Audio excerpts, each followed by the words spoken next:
Hello, everyone, and happy World Bipolar Day.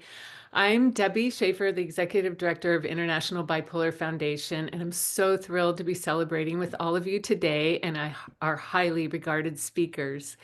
I'll start by introducing Dr. Lisa Genova, who holds a PhD in neuroscience from Harvard University. Her scientific expertise spans research roles at several esteemed institutions. And in addition to her academic achievements, she is a New York Times bestselling author and empathy warrior. She has written several novels centered on fictional characters navigating neurological disorders, earning recognition as the Oliver Sacks of fiction and the Michael Crichton of brain science. Dr. Genova has received numerous awards for both her writing and advocacy work.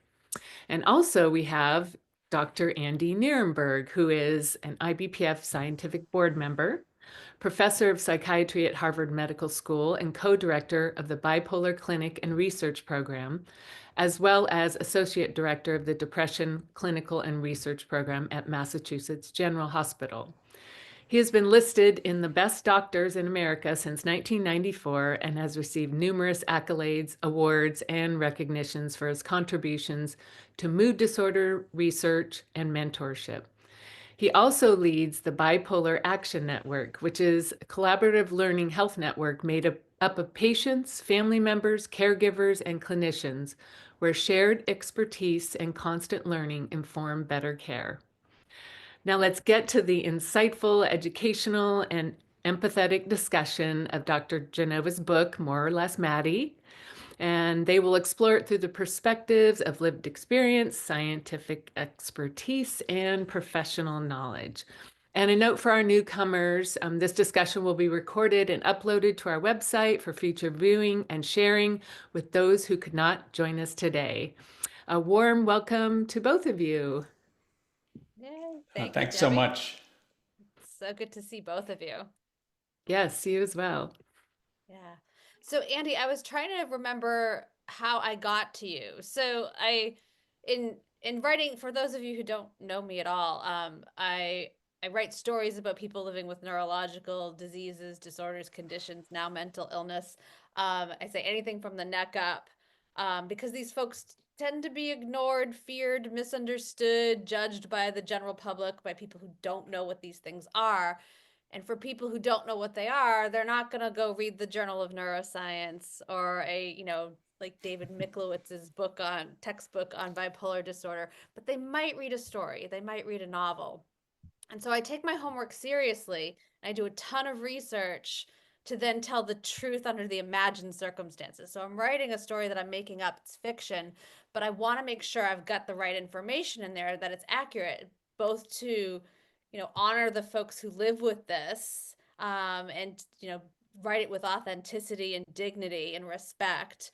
And then for the folks who don't know this, that they're getting a real education on what this is like. So for people who have it, they should feel validated and seen and heard on the pages. And then for those who don't, they're really hopefully getting comfortable and a familiarity with a lived condition and the felt experience of bipolar. So they're getting they're gaining some empathy for what this might feel like. And that's a game changer if you can actually feel something rather than just know something.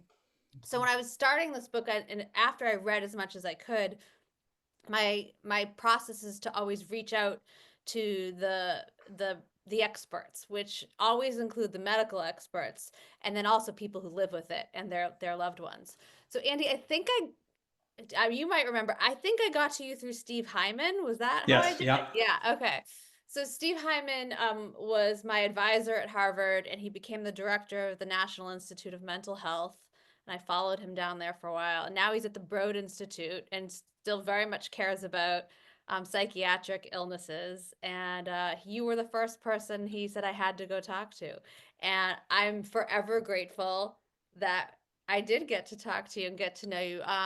You really, really help guide my understanding of the relationship between someone who has bipolar and what the best practices, best expectations should be for the relationship between you and your doctor. Um, So yeah, so what made you say yes to chatting with me? I mean, I can probably answer this for you, but like why would you talk to this novelist? Like what did you think was what was in it for you, or what did you hope for? Well, of course, I have great respect for Steve Hyman. So I figured if you're good enough for him, that's good enough for me. But also, I was really intrigued by the way that you have figured out to leverage your knowledge of neuroscience and to be able to convert it into your project for empathy. And one of the things that I can do if I go to a party, for example, uh, if people find out I'm a psychiatrist, one of two things happens. Either they shut up because somehow they think I'm going to analyze them, Uh, or they tell me their stories.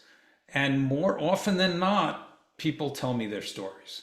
And if they find out that my expertise is in bipolar disorder, uh, inevitably people have people that they love who have this, and they tell me about their struggles of not only trying to get the best help they can, but just their day-to-day experience can sometimes be challenging, and sometimes it turns out to be fine. So I thought your approach was just great, and I've really enjoyed getting to know you, and I'm glad I could at least be of a little bit of help to you. Oh my gosh, you were of such big help. And one of the things I remember most is I gave you the first draft of the manuscript, asking for feedback on the accuracy. And the biggest note you gave me, which it shifted significantly the conversations in the doctor's room, in the doctor's office, was, can you please make the doctor more collaborative? And I thought I was already doing that, but you showed me there was more space to make that doctor, that relationship, more collaborative. And this is something I think that is really um, beautifully done by you, maybe the best of anyone out there, honestly. So I am trying in the book. It's so funny. So like the one place I'd say I deviate from the truth is in all of my books is I give everyone a very straight path to diagnosis. One, because I don't want to write a 900-page book, and two, because I want to show how ideally it should look. Like in the best possible world, like it wouldn't take you 8 to 10 years to get a bipolar diagnosis, right? You'd have a physician who knew what to do and how to tease out what's going on with you, what questions to ask. Um, and then I also want to show what, under the best circumstances, what that conversation should sound like and feel like, so that people can use that as a roadmap, perhaps if they're living with this and they sort of have already had a sense of what it should sound like by reading the book. Even I've had people do this countless times with Still Alice. They'll tell me like, we literally brought the book with us to the doctor's office, and we're making sure like the questions that were asked in your book were asked in the office. They sort of use it as a checklist. But yeah, like, so your approach is very collaborative. Like we talked about this a lot. It's like, this isn't a diagnosis like diabetes, where like, okay, you have diabetes, here's your prescription for insulin, here's your dosage, you know what to do. This is there's no blood test, there's no brain scan, and you approach it as, so, what are your goals? Like, how do you want to live? And here are the options of the toolbox that we have, which is, you know, effective in some ways and wildly imperfect and not at the age of enlightenment, on the other hand, by any means. But here's what we've got in our toolkit. Here are the pros and cons. What would you like to do? It's like really patient centered. It's really giving autonomy and agency to your patient, which is not how you were brought up in med school, I'm sure. How did you arrive at that, Andy? So the whole idea that look, the enterprise is a shared goal, right? The enterprise is wellness, and the enterprise is for people to be as well as they can, no matter how they define that. But my path to genuine shared decision making and collaboration really goes through my fellowship where there was a very important book by Jay Katz called The Silent World of Doctor and Patient. And I was lucky enough to have contact with Jay Katz in my fellowship. And it was really just completely eye opening that in medicine in general, and think of your own experience, right, of trying to get medical care, it's more than annoying when you're not listened to. And it's more than annoying when the doctor comes to a quick conclusion and stops listening in any way. And I think one of the great ironies is that many psychiatrists don't listen to their patients. And so if you're not doing that, and if you're not really figuring out, look, people are going to do what they're going to do. This is not like in the 1960s where the doctor gave an order and you followed the order. In fact, the language, which you would be very interested in, is it used to be, and some people still use it, adherence, compliance, Science. Yeah. right? Adherence and compliance. And I learned this from Gary, my good colleague Gary Sachs. The other word to use is concordance. And with concordance, we both agree on a goal and we try to negotiate the best path for that goal. But look, we're two adults sitting in the room trying to solve a problem together. And what that does, that wipes out the what would be the word? Even the smell of paternalism, right? Yeah. Who am I to tell somebody how they're supposed to live? That's not, I don't know. It's like I'm not some great wise person, but I have a body of knowledge that I can share with someone, and then we can figure out, look, what is it that matters to you? And is what you're doing get you closer to what matters to you and your goals, or is it bringing you away from that?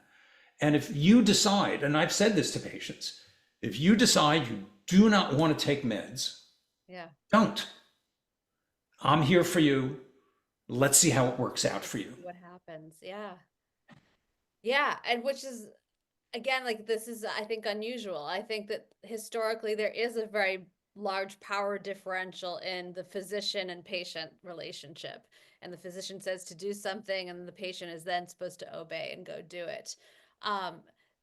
This is one of the great lessons I learned in writing this book was, I think, prior to knowing all that I learned about bipolar disorder, I think that I had the misconception and the judgment running unconsciously in me that if someone shared a story, and like you said, it seems like everyone knows someone who has this. I mean, I've said it over and over. It's hiding in plain sight everywhere. But if someone were to share a story of like, oh, well, so-and-so, ended up hospitalized or ended up in jail or, is having a really hard time again. And then they'd mention, well, he went off his meds.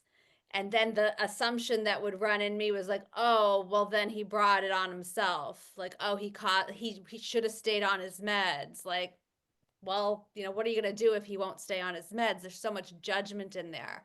And one of the great lessons I learned, and I hope I portrayed this in the book, is that like, okay, so, average age of onset is late teens, early 20s, right? So my character's 20 and she's got one leg in adulthood, right? Just starting to figure out who she is beyond the rules and expectations and opinions of her parents and the house she grew up in.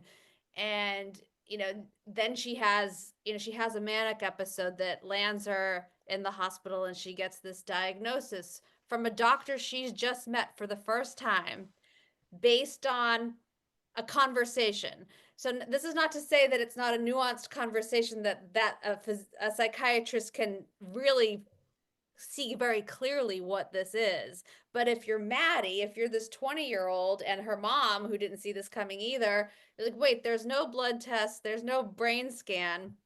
So then she gets put on some medications that aren't designed for bipolar disorder, right? They're, just sort of serendipitously discovered, like lithium, or there are these other meds for epilepsy, some other conditions that we're using for bipolar. So they're very nonspecific and have a lot of side effects that can be really tough to live with day to day. But they can work pretty well. So let's say it's 6 months after diagnosis, 9 months, a year. Say she's been stabilized pretty well, but she's living day to day with feeling like cognitively dull and kind of groggy, heavy feeling, gained maybe 30 pounds. She's got a hand tremor. Like maybe there's some things like she's just like, just feel crappy every single day. Wait a minute. Was it do I really have something that I have to take meds for every day? Like, I don't, she probably doesn't remember that manic episode so well anyway, because you don't really lay down memory super well while you're manic. She was not sleeping much leading into that. Maybe it was insomnia. Maybe I was just really stressed and overwhelmed, she could be thinking. Maybe it was a one-time thing. What if I try going off the meds and see how I do? Seems like a really reasonable experiment is where I came to on this. Like I would go off my meds. I would see like so to your point of like let's honor what the patient, in collaboration with you, what's reasonable toward the goal. Well, my goal is I want to be stable and I want to be able to live my life. Like I want to be able to thrive in all the things that I'm planning and trying to discover.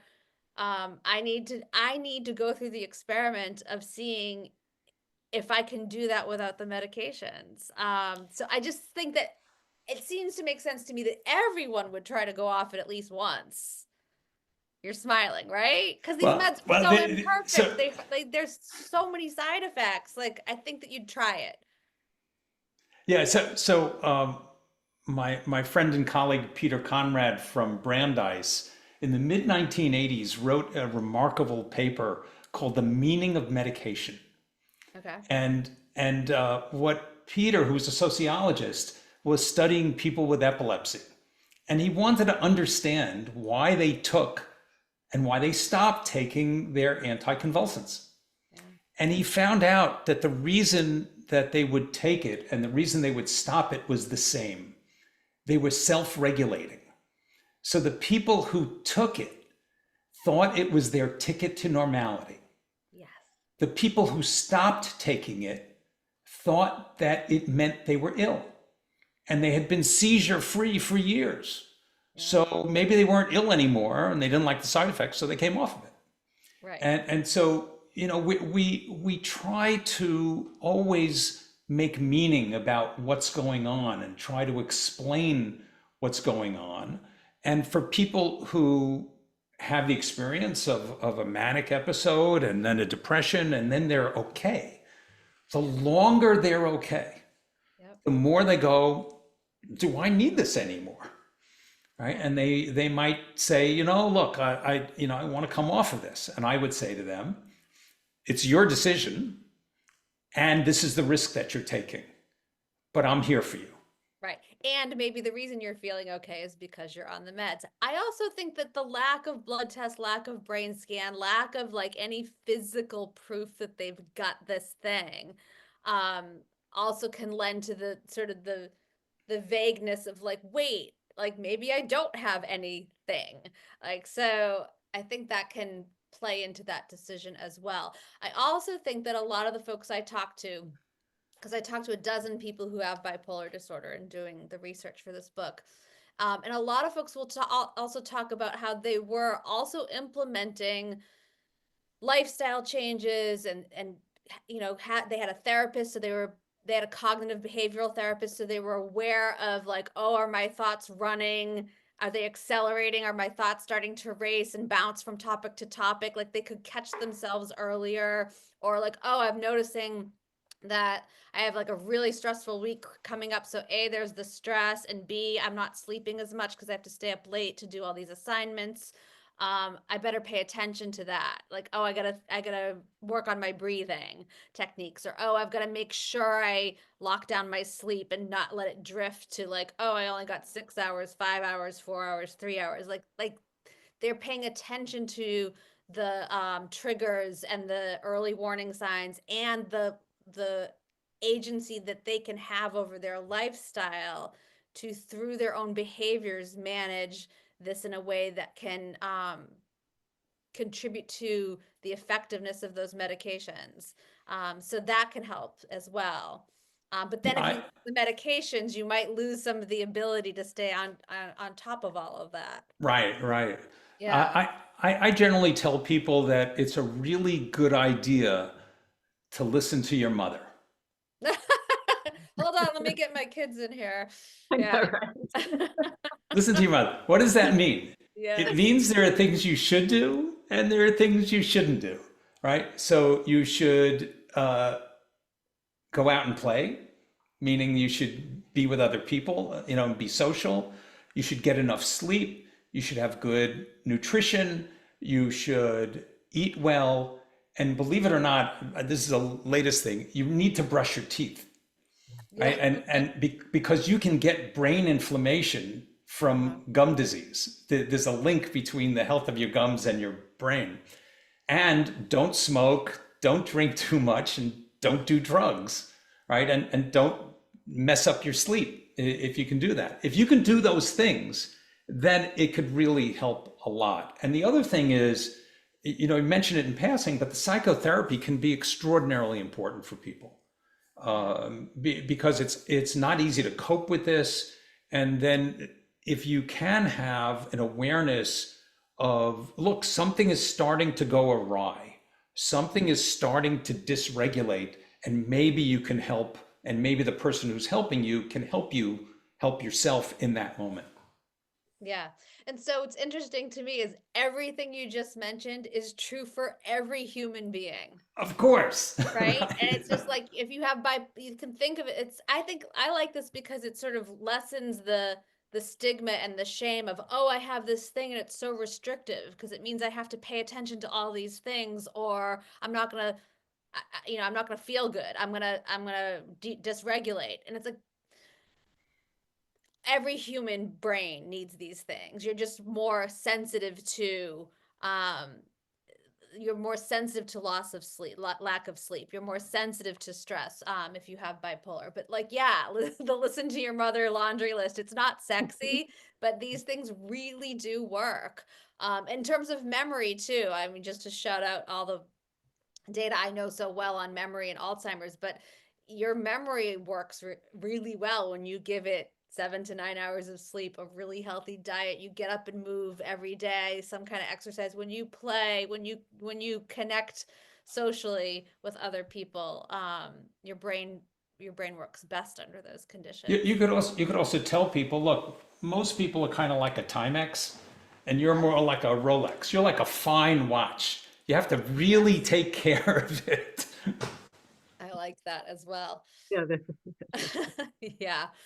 Um, so yeah, so this book, so I had to take Maddie through all of these experiences that people go through with bipolar, and so she will receive the diagnosis and not want it, and her mother will be in a bit of denial over it. And people who've read the book, some folks have a hard time with the mom, like, oh, she wasn't, like, it's so funny, this happens in all my books where people will love the book but they also wish that the characters were all perfect.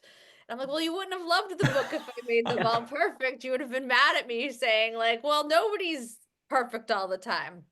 So yeah, I think Well, that and perfect people are annoying. well, so to be fair to everyone who goes through this, like, you don't see it coming, right? So Maddie definitely had a depressive episode the school year prior to her manic episode. She was definitely in a depressive episode leading up to it. The year before, her mother and Maddie both would have said, well, it was situational. Her boyfriend broke up with her twice. She just started college and like it was overwhelming and she didn't have her group of friends yet. And she found school harder.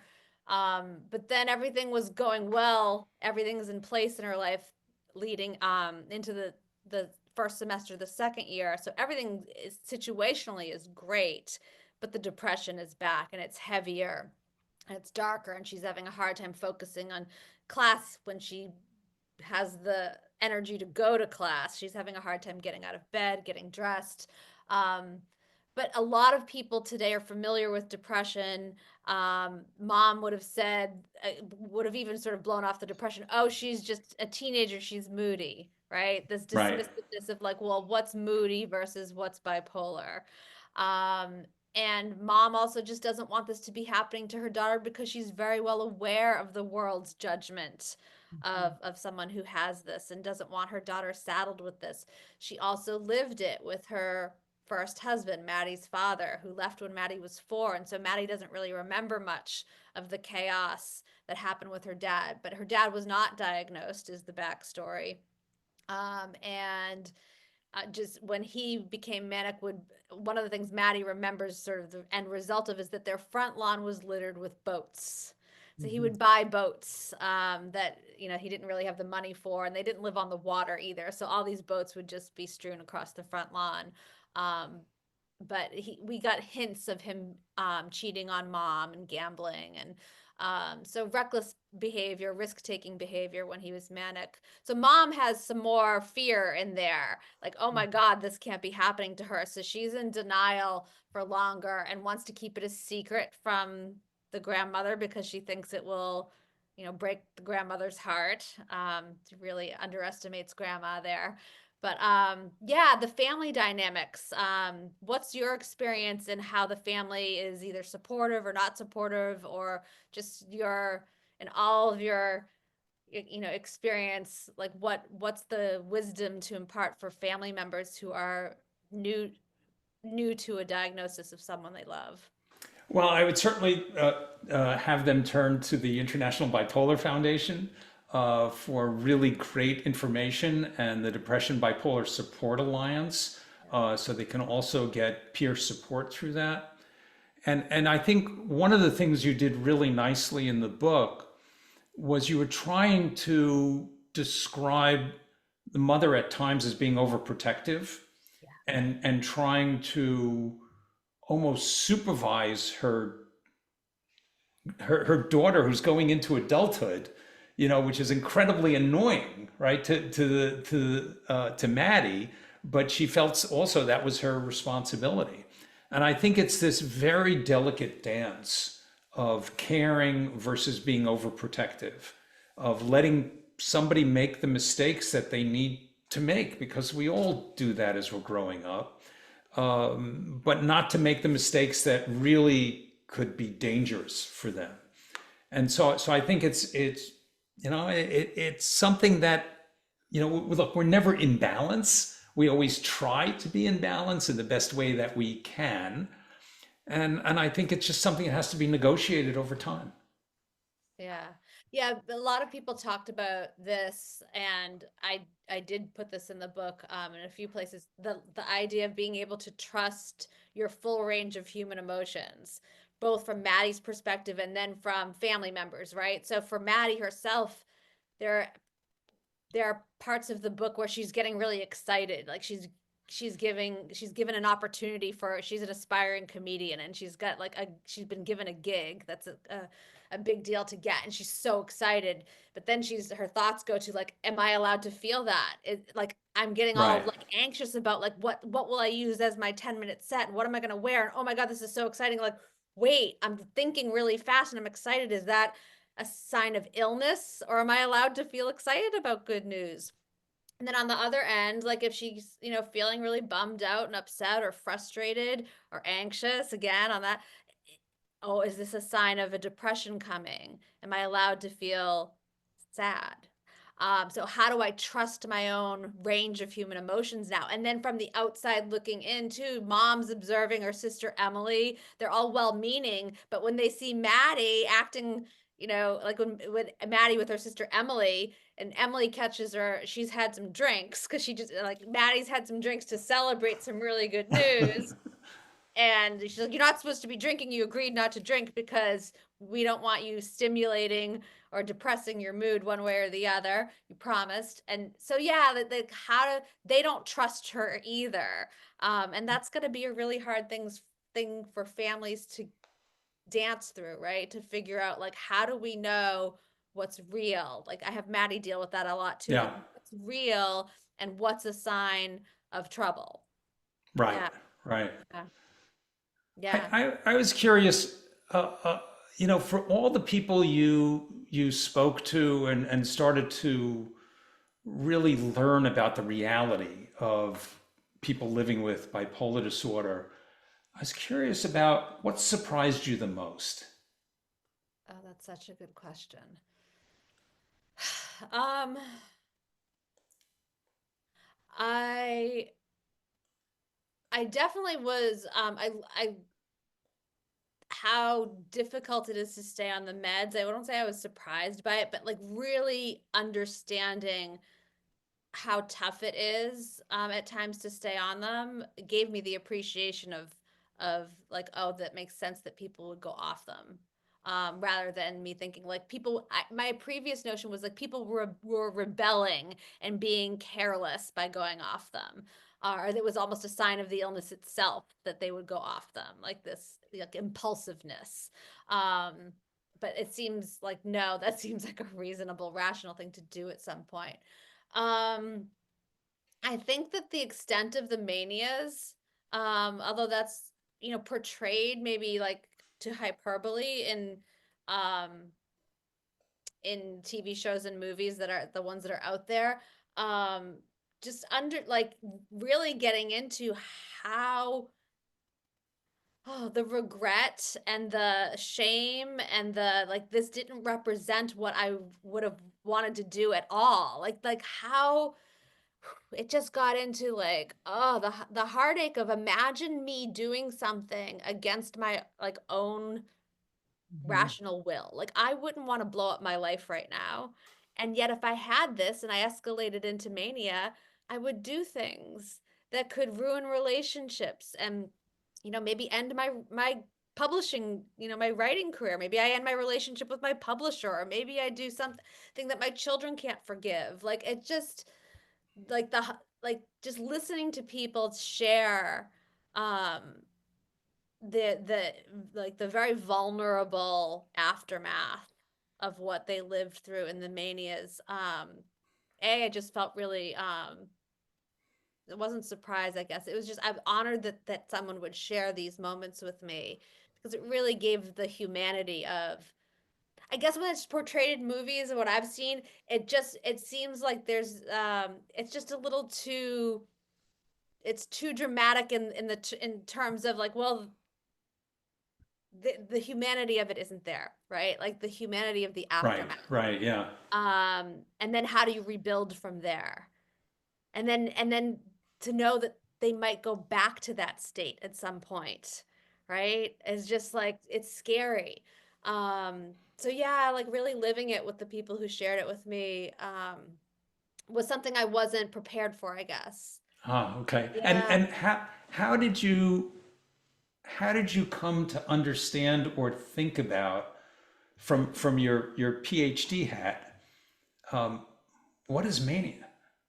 Ah, yes. And I'm So not for asking you for the symptoms, right? no, I know. So like I want to know how I you're know. struggling to explain it. Yeah. So interestingly, right? So this isn't like Alzheimer's or Huntington's or ALS. This is not, there are no neuroscience answers for bipolar yet. Like this isn't like I can't tell you the exact neuroanatomical, neurochemical um underpinnings of this. We know a little, but we don't know a lot. It seems to me, and you and I talked about this a little, like this is, if you look at the constellation, it's, it's your brain, there's an impairment in your brain's ability to consistently regulate things like mood, emotion, energy, sleep, thought. So there's multiple parts of the brain involved there, but it all seems to be a deregulation in energy and movement if you boil them down, like to their common denominators. So like you're either moving a lot or you're not moving at all, right? So mania is like your thoughts are moving, your body's moving, you're in action, you're not stoppable. Your thoughts are disconnected from reality, maybe. Like they're just, your thoughts are deregulated. Your sleep, you're not needing sleep. Like so on a cellular level, if you're not needing sleep and you're not needing that restoration of energy, this is it seems metabolic to me. So I'm actually, You tell me better than I would, but yeah, I mean, I feel like, we need more, we need more research into this, right? It's like, keep going, Andy. Don't lose your we're funding. trying, we're trying. Yeah. So I guess I was thinking of, because I struggle with this all the time. Is it the um, lack of inhibition? In other words, we have a very adaptive Right, like the way. brakes are off. Right. So we have an adaptive break, right? Mhm. You want something that you can't afford, you say, I can't afford that, right? Or you want to do something that's going to get you into trouble. You go, I'm thinking if I do this, that's going to happen and that's going to be bad. And it's sort of, for some people, that's just wiped out, right? There's uh, no sense, if I do this, it's going to be a bad consequence. It's almost being overly optimistic about what's going to happen, right? That's one strain. Yeah. Another strain is that the reward system is somehow messed up, and that you want something, you're going to go for it. That's it. It's not just the inhibition, but this is really great. This is rewarding. I mean, this is the other aspect of it, which is euphoria, right? Of just feeling unbelievably fantastic and you can do anything. And Right. so I struggle with trying to understand how those things are related. It's so interesting too, right? Because it's also a very present moment because there's no like, yes, I really want this and I like this now. But if you could follow what the consequences of the behavior that you're wanting and liking right now will be, you will neither want nor like it, right? Yes, So, one of my colleagues taught me a great phrase, which is that for us to function, we have to have a memory of the future. yeah, I love Because that. It's what well, we do, our brains are prediction machines, we right? are we are prediction Normally, machines. that prediction machine's not working right in the manic state. Right. So there's something wrong with what's going on in that state to predict, if you do this, that bad thing is going to happen. Right. Yeah. Yeah, and right, and you might like it right now, but you're not gonna like it in a minute. Um, Yeah. I mean, it's come somewhat reminding me, yeah, the reward circuitry, because I'm thinking of addiction and how like when you are addicted, there's a dissociation between wanting and liking, right? You still crave and want the drug, but you might not like it Right. anymore. Um, Yeah, it's complicated, right? So people are always asking me like, well, is this genetic? And it's like, well, there's, a genetic component, but it's not like Huntington's where you've got a single mutation causing an illness. You probably have 100 genes or more that are affected in many parts of the brain, different kinds of neurons that are affecting multiple circuits in a very complicated way. Um, yeah. Yeah, right. Because the thought part is this, right? There's an inhibition there. It's almost like there's parts of you guys can think to when you're toddlers and you're learning, what's allowed and what's not allowed, what's right and what's wrong. Like so at first you're completely disinhibited. You'll scream when you're angry, you'll cry when you're sad, you'll grab things you're not supposed to, right? Like if you take a cookie right before dinner, eat the cookie, and your mom says, "No, don't do that." And you're another cookie. And she says, shh, stop it. Use your words. You can't have the cookie before dinner. And so what happens is that you build a strong negative inhibitory neural circuitry from your prefrontal cortex to things like your amygdala, your raw primitive emotion center, right? That can, feel rage and grief and lust and those, and to wanting. Like you can inhibit those parts of the brain by learning. We learn that as toddlers a lot. That's a big age where we do. We learn it as teenagers where like, you don't just, go after, like sexually, like you don't like pursue everybody, right? That you find attractive. You learn how to inhibit there. And so I'm thinking about what you're saying about mania. There's a disinhibition. You can become disinhibited toward these things that you've been told are socially inappropriate or would get you into trouble. Yeah. Yeah, one of the theories of I've heard about is that you don't have the energy for the break, right? Mhm. And that's sort of part of the energy dysregulation at the level of cells. Yeah. Are there studies? I mean, how would you even do this? It would be very cool to have a functional MRI or some kind of like PET of people who are actually being like maybe are like, in the hypomania state and you're presenting scenarios to them that they could imagine and see what lights up or doesn't light up in their brains relative to someone who's not hypomanic. Right, Anyway. right. Yeah, these are so I also tell folks like we always sort of assume that we are in the civilized age of enlightenment where we know everything. And I'm like, we are a part of history right now, especially when it comes to something like bipolar disorder. So we're not at the part of history where they would drill holes in your skull to let the evil spirits out. And we're not at the point in history where we'd say, okay, we're going to give you some leeches and let your blood because you've got an imbalance of fluids. We know a lot more, but we're not done, right? Like we're posing these great questions, but we don't have specific answers or nuanced treatment and pharmacological answers that can intercept at those precise neurological underpinnings that we don't yet know. Yeah, Yeah. which then of course makes it really challenging to come up with better treatments. Because virtually all the treatments we have in terms of medication, as you said earlier, are either from serendipity. The whole history of how lithium was found is really fascinating. And if you look it up, it's from John Cade in the Yeah. outback of Australia, Australia. right? Yeah. And Bunnies and urine and yeah. yeah, and since then it's been repurposing medications really that were developed for other reasons. And that the other thing that I've never understood is that relative to, for example, schizophrenia, the the funds available to study bipolar disorder are minuscule relative to its importance. Why do you think that is? It's almost like an orphan, because schizophrenia is clearly psychosis, and people who have it have a very hard time, and there's a lot of resources to it.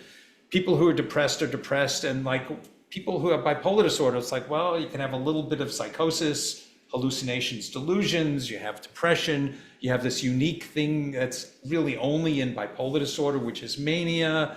I think, I don't know why it's been a stepchild for all of these I years. don't get that either because like the numbers are there. So like when I talk out to folks about Huntington's disease, that really is an orphan disease because only about 40,000 people in the US are diagnosed, right? And so if you're a pharmaceutical company and you care about profits and market potential, and you're like, well, we could research Alzheimer's, which has 7 million people, or Huntington's, which has 40,000, like, of course, Huntington's is wildly underfunded and under-researched. But if we look at bipolar, I mean, the numbers are, I mean, I've seen many different numbers, but it's anywhere from 5 to 7 million I've seen in the US as diagnosed. And that number has to be wildly underrepresented of the number of people who are walking around with this Right. because it takes a level of privilege to navigate the US healthcare system to get to someone like you, Andy. Like you've even said, there's like a 6-month waiting period to get in front of you. Yeah. So and there's so much stigma and shame and people often resist, they don't want the label, so like there are millions of people dealing with this, so I'm surprised that, I mean, maybe if we just keep talking about this, right, if International Bipolar Foundation, you and I, we just keep talking about this, maybe it will raise some more urgency and awareness and motivate some more funding. Yeah, and look, you're in the greater Boston area, and the Jimmy Fund, and childhood cancer. I looked up the statistics, and the number of people who get cancer below the age of 25 is approximately 16,000. The number of people who have bipolar disorder below the age of 25 is 1.6 million. Yeah. Yeah, and yet you raise all this money for childhood So, cancer as if it's a so let me ask you scourge. this. Do you think it has something to do with mental illness? And so I've been Yes. talking about this a bit, Andy, and I'd love your thoughts. So, to my understanding, there is no neurobiological, neuroanatomical, neurochemical reason to carve out certain brain conditions and call them mental illness. Like yes, okay. It's a term that's made up, right? So we say depression, schizophrenia, bipolar disorder, anxiety disorders. We call these mental illness. And I don't know that anyone benefits from that term.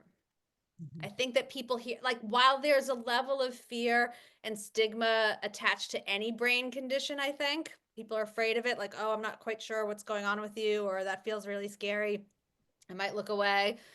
I think there's another level of dismissiveness and distrust and fear if what you have is called mental illness. Um, and I wonder if that affects the funding as well. Like if it were a neurological condition, even just nothing else is different. We just called it neurological. I wonder if it would improve the interest in solving it. Well, I think that generally we have a very peculiar relationship to our brains. Yeah. You don't feel your brain. You're Yeah. not aware that it's doing what it's doing. We live in the experience of the web of thoughts and images and everything else, but we tend not to think that's our brain doing that because it's us doing that, right? And Yeah. so with anything that's a mental process that's being dysregulated and calling it an illness because it's mental as opposed to neuropsychiatric, Right. right, which would give it much more of a medical part of it. Yes. I think it is a problem in terms of language. I do too. Because I was thinking, like, well, Alzheimer's, Huntington's, Parkinson's are neurodegenerative. And so that's a little bit different, you could say. It degenerates and gets worse over time. But like if you look, they're all behavioral because to your point, your brain is an organ that allows you to behave and do all of the things you think and feel and remember and desire. Like that's a biological process. So all of your psychology is biological. Um, and so, but it's interesting, right? So Alzheimer's, you have dementia, you have an impairment in memory, language, and cognition. You're confused, you don't understand, you can't plan and problem solve, you're having trouble remembering, but we don't call that a mental illness. And Right, just a related point, and you and I have talked about this a little bit, we also don't collapse your identity if you have Alzheimer's. We don't say, I am Alzheimer's. I say I have Alzheimer's. I don't say I am Parkinson's or I am a traumatic brain injury. I say I have it. And interestingly, with the mental illnesses, and we can talk about whether it's a good thing or a bad thing, and it's nuanced and it depends on who you are and how you hold it. But with the mental illnesses, they're collapsed. It's I am bipolar, I am depressed, I am schizophrenic. Huh, wait a sec, right? So right. for a lot of people, and especially if you're a teenager, early 20s, like this is the age of onset for bipolar, and you're just trying to figure out who you are. You're not really, don't have a firm footing yet. And then in comes this diagnosis, and it's saying, this is who you are. You are bipolar. I think the danger there can be, well, now it's the sum total of who I am. And like now I don't have room for discovering any other parts of me. And this is how people are going to see me. And that's it. And what if that's all there is for me? Like that's a tough thing. So if you can make to say I have bipolar instead of I am, I think allows more room for, well, I contain multitudes and there's more of me. With the full understanding that some folks have the fortitude and the power to say I am bipolar and I own it and I'm okay with that. But I just want people to be conscious of it, I guess, right? Yeah, Like yeah. don't let the language determine your identity Yeah, and as you were unknowingly. as you as you Yeah. were researching the book and getting to know the people with bipolar disorder, I'm going to make an assumption, but I could be wrong. I'm going to assume you really didn't know people who had bipolar disorder before very well, and in learning about them as people, what did you learn? Well, also I learned that I did know people who have bipolar disorder, but they hadn't told me. So they were there. I have a relative who has it, didn't know, and I got closer to those folks for sure. Um, I think it's just that like we we are at the mercy of our brains, folks, all of us. And this idea of like who defines normal, right? And that normal is so subjective. I have this in the book through Maddie's comedy. Like I decided to make her a comedian because I think that we use comedy, we use humor to relate to each other over things that are uncomfortable or awkward. I also loved the idea of, introducing some levity into the story. I love the idea that a stand-up comedian can sort of experience and metaphor the swings of bipolar by like if they're killing it and everybody's laughing, it's the best feeling and it's a high and it's a rush and you want it again and again. And if you're bombing and nobody's laughing, it's the worst experience. It's awful. You feel all alone and miserable and you just want to get out of there and crawl into a hole. So her comedy gets to this by the end. She's like, wait a minute, who decided what normal is? And isn't it interesting how subjective that is? Like if I like what passes for normal in Las Vegas is not what passes for normal in suburban Connecticut, right? And so who decides? And isn't it interesting that like different brains will do really well in certain circumstances and not in others. So, like, we all have different attention spans, and some people might have what we call ADHD. Some people might be hyper focused with ADHD. Some people might, so who gets to decide what's normal? And maybe depending on your circumstance, that works really well, or maybe it'd be better if you were a little over here or a little over there. So I guess knowing people who actually have bipolar disorder made me appreciate like that it's really hard, that it's harder if they have to do it alone and if they have to keep it a secret and no one knows about it. So the secrecy is a problem. I have not met anyone who said I'm so much better off because I keep this a secret. So the secrecy adds another burden, right? That like, wow, if I could take that boulder from you, you could at least start from there. And that the other is just that like, wow, our brains all work really differently and that normal is subjective and yeah, there's no litmus test there is no normal. Like, I don't know, it's functional, right? It's like, can you be functional in the environment that you're in? Yeah. I have a question about back to the mistrust of self, the shame, the self-stigma, et cetera. Through the Bipolar Action Network and people with lived experience, they talked about having an identified care partner, whether that's your mom or whatever. But I was wondering if there's certain language because that partner piece is really important. Like you were saying, Andy, it's like it's a journey together and somebody to help you validate your feelings when that's just normal. I mean, you are just you. There's most of this is just you. There are occasions when you have the mania, the depression, or ranges in between, but you are still you. So what could be some guidelines to help someone navigate finding that person for themselves? Well, one of the things in the Bipolar Action Network is we're lucky enough to collaborate with Andrea Facilas, who has an anti-self-stigma program, and to help people be kinder to themselves, right? To accept themselves and not to self-stigmatize themselves.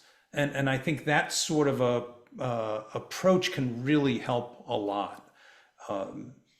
It gets back to what Lisa said earlier. None of us are perfect, thank goodness, right? If we were, we'd be so boring. But everybody has their own quirks and strengths and flaws and limitations. And if this is what your brain has decided to do and you didn't ask for it, right? It's how can you then cope the best way that you can so you could meet your goals and do what's meaningful to you. Yeah. I also like getting back to psychotherapy, getting an awareness of your thoughts and getting practiced, whether it's through meditation or therapy, noticing if your thoughts are lying to you, right? And so whether that's just, in a stabilized state, you're running thoughts of shame and knowing like catching yourself and being like, okay, I don't have to keep going with that. Or interestingly, I was thinking about this, Andy, too, whether it's mania or depression, your thoughts begin to lie to you, right? So, like, if it's depression, it's like, I'm the worst, it's hopeless, I'll never be okay. And so maybe to start to, like, one of the things that therapy and meditation can help you with is before it gets too extreme either way, or in mania, I'm the best, I'm amazing, I can start a new business, blah, blah, blah. Like, it's, when it's hypomania, or when it's like a lighter, not as too severe depression yet, to notice like, oh, my thoughts are lying to me. My automatic running thought right now is lying. To catch that, and then to tell your loved one, I'm starting to think things that aren't true. um Yeah, yeah, there are two bumper stickers. One is don't believe everything you think. yeah, Uh, and the other one, which I tell people when they're struggling with suicidal thoughts and behaviors and that sort of thing, I tell them, look, don't let your brain kill you. yeah, right. Yeah, the brain's an interesting organ, right? It's the only thing that can think about itself. It's so much more complicated than your heart, which is a pump, and your kidney is a filter. Like your brain, yeah, don't let your brain kill you. Oh God. Yeah. Yeah, the thoughts that you would believe, that you might believe, like, are they true? Like, yeah, Right. can I believe what I'm thinking? Yeah. But and that takes practice, right? To Right. step back This is from your why own it's, thoughts, yeah. right? And to then think about your And notice thoughts, it. metacognition, right? Yep, takes practice for all of us. For Yes. all of us.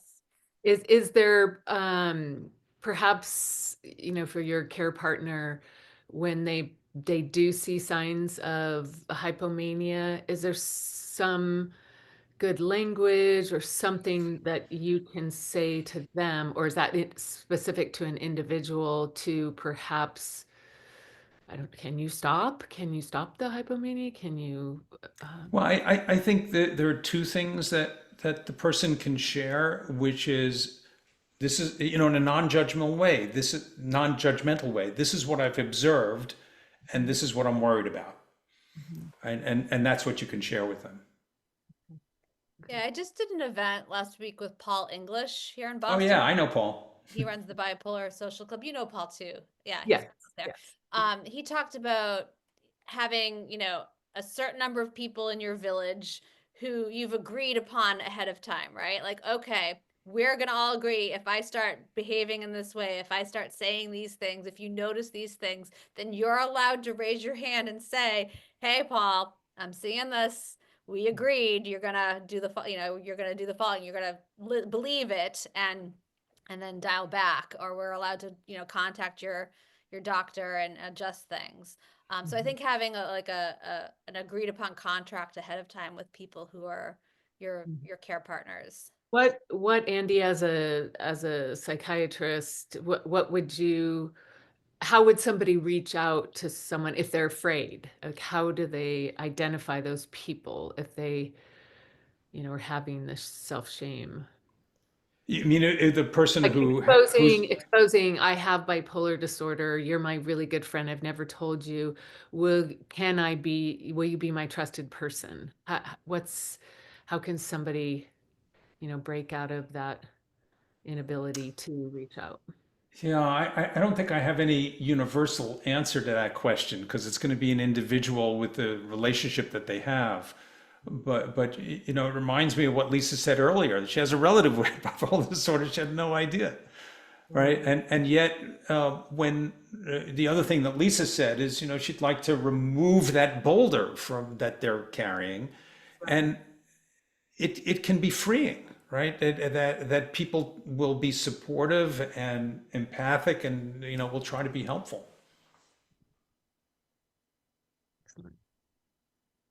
There is a question from one of our audience members. This from Margaret Wilson. She said, Dr. Daniel Amen, MD, founder of Amen Clinics, uses brain SPECT, SPECT imaging to assist with assessment and treatment of psychiatric conditions. Early on in my own struggles, I wish someone could just open my skull and tell me what's wrong with my brain. 40 years later, I came across his talk and felt hopeful going through the process myself. I received a wealth of information which led to a greater understanding and long desired sense of comfort with myself. Can someone touch on the use of brain imaging and the present or future application of this tool in the treatment of bipolar disorder? Well, I'm glad that the person who wrote the question found comfort in that. The one thing I will say is that, particularly in Dr. Amen's work, there is a lack of peer-reviewed information, and it may be stretching what we know about neuroimaging at this particular moment. And it may be in the future we'll have some better ways of understanding an individual's neuroimaging or what's in their blood or what's in their genes. It's currently pretty hard to do that in any way that is really reliable. But if somebody finds comfort to that's fine. It's just that there are people, including myself, who would question the science behind that, because the current neuroimaging information is about groups, not individuals. Yeah, and Andy, you're very diplomatic and lovely to answer that with such. I've had a problem with Dr. Amen's overpromising in the Alzheimer's space as well. I don't know his what he's shown with respect to bipolar or psychiatric, but yeah, his claims are not backed up by good science, and I think he overpromises, and I don't trust his body of work because of that. Thank you for that. And one question, an anonymous attendee is asking, what is hypomania? So if you have a brief explanation of that. So there are some criteria for mania. Some of them are arbitrary. Some of them are just trying to understand people's experience. But mania itself is 4 days of this sort of increased energy that someone has, where they don't need much sleep, they're full of energy, they're thinking fast, they're talking fast, they may have lapse in their judgment that either get them in trouble or could get them in trouble if they were found out. And also with impulsivity and distractibility. In a sense, when it's really full-blown mania, people can get into really a lot of trouble where it's not safe for them, and they can get hospitalized for that. With people with hypomania, it's not as severe. It's either shorter, it's not as intense. They don't get it. They do things that are a problem, but they don't get into that much trouble as compared to mania. The misconception, though, is that people who have mania, and that's bipolar 1, versus people who have hypomania, which is bipolar 2, misconception is bipolar 2 is less severe than bipolar 1. Because for both groups, the biggest problem is depression and bipolar depression. And people with bipolar 2 have a much greater burden of bipolar depression than bipolar 1. Excellent, thank you. There's another question, my Naiko Nakurma, and she asked, what can you say to parents or family members who have loved ones who are living with bipolar symptoms yet don't want to accept help? That don't want to what? Accept help. I think the best approach is really using a technique called motivational interviewing, right? It's trying to find out, what are your goals? And is what you're doing getting you towards your goals, or is what you're doing having you move away from your goals? Because people ultimately decide what they want to do. So I think with that focus, what matters to you? What are your goals? How are things working out for you with the decisions that you're making? Excellent. Thank you. I think that about wraps it up. Everybody, thanks you for your answers. And of course, Lisa, thank you so much for writing this book and sharing this journey of bipolar disorder through this fictional story. And Andy, thank you always for your expertise and this kindness and willing to move forward, push forward always for those living with bipolar disorder. It's really incredible. And also from one of our founders, we have a message. She thanks you both for today, and a quick reminder that IBPF and the International Society of Bipolar Disorders and the Asian Society all co-founded World Bipolar Day, in which we're celebrating today. And we're so happy everyone is here with us. And for those who did not join, we will archive this on our website. We had a couple of asks about that. And if you have any questions, you can email us at info@ibpf.org. And also go to our website in terms of answering any questions you might have through our new IBPF Assist, our chatbot, which will also stream through all of our videos, etc., to find you exactly what you're looking for. And with that, I'd say thank you again, and until next time. Thanks so much Thank for you so hosting. much. And thanks, Lisa. Goodbye. Thank you, Thank Andy. you. Such a pleasure. Thank you. Pleasure. Yeah. Bye. Bye.